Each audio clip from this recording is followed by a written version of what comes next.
And You've got mail. go. 1867 Brentwood Drive, Clearwater. This is post jet. We pulled all kind of nasty stuff out of here. And we just turned on the kitchen sink. So we're probably going to run into some water flow. It's way on the other side of the house. That looks a million times better. That's the kitchen tie-in right here. That's the tube I have.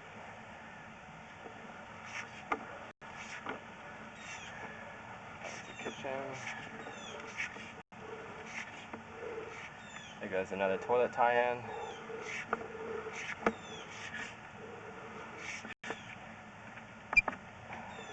This is way better. Nice and clean. The thing is actually not really draining. Yeah, I got a trick for that. Lines look awesome.